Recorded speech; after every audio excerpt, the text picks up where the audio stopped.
ওহে আমার ফেরেশতারা, ওই সমস্ত নাফরমান বান্দাদেরকে ধরো, খুযুহু ফাগুল্লু, তাকে ধরো টেনে হিঁচড়ে ওই সব নাফরমান বান্দাদেরকে জাহান্নামের ভিতরে তোমরা নিক্ষেপ করে দাও। সেদিন এমন ভাবে তাদেরকে ধরা হবে,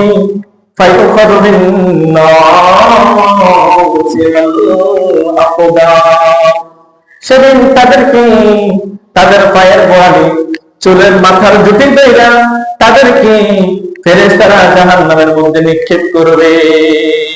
নাউযুবিল্লাহ। যখন তাদেরকে জাহান্নামের মধ্যে নিক্ষেপ করবে, জাহান্নাম ওই সমস্ত নাফরমান বান্দাদেরকে দেখিয়া, নাফরমান ওই সমস্ত বান্দাদেরকে দেখিয়া জাহান্নাম রেগে গর্জন দিয়ে উঠবে, ও নাফরমান বান্দা, কি কারণে আজকে জাহান্নামে আসলি?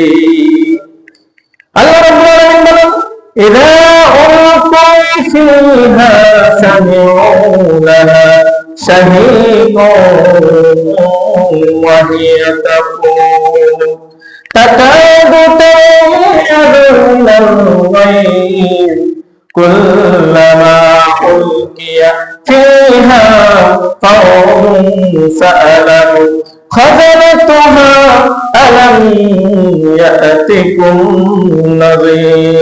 জাহান্নাম ওই সমস্ত নাফরমান বান্দাদেরকে দেখিয়া গর্জন দিয়ে উঠবে, রেগে সে ফুঁসলিয়ে উঠবে। তাদেরকে দেখিয়া জাহান্নাম রাগান্বিত হবে, ও নাফরমান বান্দা, তোর বুঝি এতই ভাগ্য খারাপ, তুই আমার জাহান্নামে কেন আসলি রে?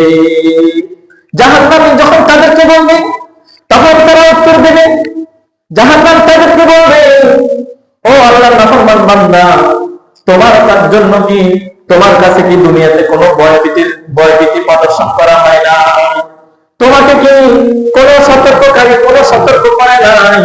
কি কারণে জাহান্নামে এসেছো রে বান্দা? ও আল্লাহর বান্দা নাফরমান, কি কারণে জাহান্নামে এসেছো? তোমাকে কি কোনো নবী রাসূল সতর্ক করে নাই? কোরআন এবং হাদিস দিয়ে কি তোমাকে সতর্ক করে নাই?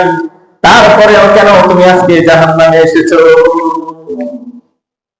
তখন ওই সব জাহান্নামীগুলো বলবে, ক্বালু বালা ক্বাদ জাআনা নাযীর ফাকাযযাবনা ওয়া কুলনা মা নাযালাল্লাহু মিন শাইইন ইন আনতুম ইল্লা ফি দালালিন মুকাবির। তখন ওই সব জাহান্নামীগুলো বলবে, ও জাহান্নাম, অবশ্যই আমাদের কাছে আল্লাহ রাব্বুল আলামিন আমাদের নিকট ভয় ভীতি প্রদর্শনকারী পাঠিয়েছেন। 2,24,000 পয়গম্বর দুনিয়ার জমিনে প্রেরণ করেছেন। কিয়ামত পর্যন্ত এই কোরআন এবং হাদিসের উপমা দিয়ে, কোরআন এবং হাদিস দিয়ে আমাদেরকে সতর্ক করেছিল, কিন্তু আমরা সতর্ক শুনি না।